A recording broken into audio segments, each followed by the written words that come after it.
அநாதி ஸ்நேகம், அநாதி ஸ்நேகம், அநாதி ஸ்நேகம், எங்கள் இயேசுவின் ஸ்நேகம்.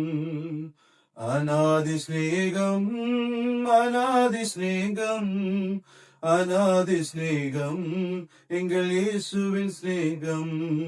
பரத்தை விட்டு இறங்கி வந்த ஸ்நேகம், பரலோக மகிமை துறந்து வந்த ஸ்நேகம்.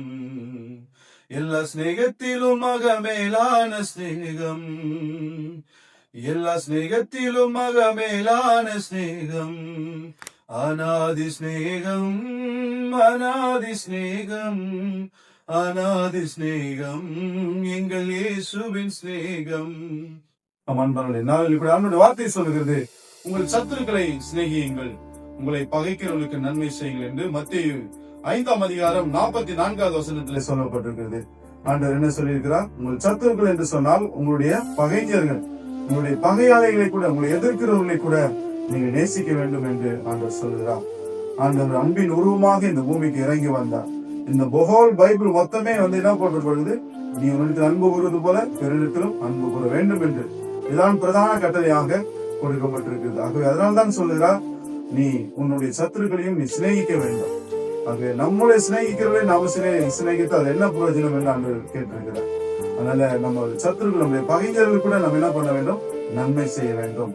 அதே போல நம்ம சத்துருக்களை நாம் சிநேகிக்க வேண்டும் என்றால் நேசிக்க வேண்டும், அன்பு செலுத்த வேண்டும் என்று. ஆனால் இதெல்லாம் ரொம்ப கொஞ்சம் கஷ்டமா தான் இருக்கும். இருந்தாலும் ஆண்டவர் சமூகத்துல ஜெபம் பண்ணி, ஆண்டவரே என் சத்துருக்களை நேசிக்கும்படி எனக்கு கிருபை தாங்க, என் சத்துருக்களுக்கு, என்னுடைய பகைஞர்களுக்கு நான் நன்மை செய்வதற்கு எனக்கு வாய்ப்பு கொடுங்க அப்படின்னு சொல்லி ஏசப்பா கிட்ட நம்ம ஜெபம் பண்ணா ஆண்டவர் இதெல்லாம் நம்ம லேசான காரியமாக மாற்றி கொடுப்போம். கண்களை போய் ஜெபம் பண்ணாமா? இறக்கத்தில் ஐஸ்வர்யம் படைத்த அன்பின் தகவல் ஆண்டவரே, மத்திய 5ஆம் அதிகாரம் 44வது வசனத்தில் உன் சத்துருக்களை சிநேகியுங்கள், உங்களை பகைக்கிறவர்களுக்கு நன்மை செய்யுங்கள் என்று நீங்க சொல்லிக் கொடுத்த அந்த கட்டளைக்காக ஸ்தோத்திரம். இதை ஆண்டவரை நாங்கள் நிறைவேற்றுவது மனிதர்களாக மாம்ச பிரகாரம் இருந்து பார்க்கும்போது அது கடினமான காரியமாப்பா. எங்களுடைய சத்துருக்களை நாங்கள் சிநேகிப்பதா, எங்களுடைய பகைஞருக்கு நாங்கள் நன்மை செய்வதா என்று சொல்லி நாங்கள் யோசிக்க கூடும் ஆண்டவரே. ஆனால் உங்களுடைய சமூகத்தில் நாங்கள் ஜெபித்து அந்த கிருபைகளை பெற்றுக் கொள்ளும் போது எங்களுடைய சத்துருக்களை நாங்கள் நேசிக்க முடியுமாப்பா, என்னுடைய பகைஞருக்கு நாங்கள் நன்மை செய்ய முடியும் ஆண்டவரே. அப்படிப்பட்ட கிருபைகளை எங்களுக்கு தாரும் ஆண்டவரே, அப்படிப்பட்ட வாய்ப்புகளை எங்களுக்கு ஏற்படுத்தி தாரும் ஆண்டவரே. இதை கேட்டுக்கொண்டு ஒவ்வொருவரையும் கர்த்தர் ஆசீர்வதிங்கப்பா. துதியான மகிமையெல்லாம் செலுத்தி மீட்பர் இயேசு கிறிஸ்துவின் நாமத்தில் ஜெபிக்கிறோம் பிதாவே. Amen. God bless you. Glory to Jesus.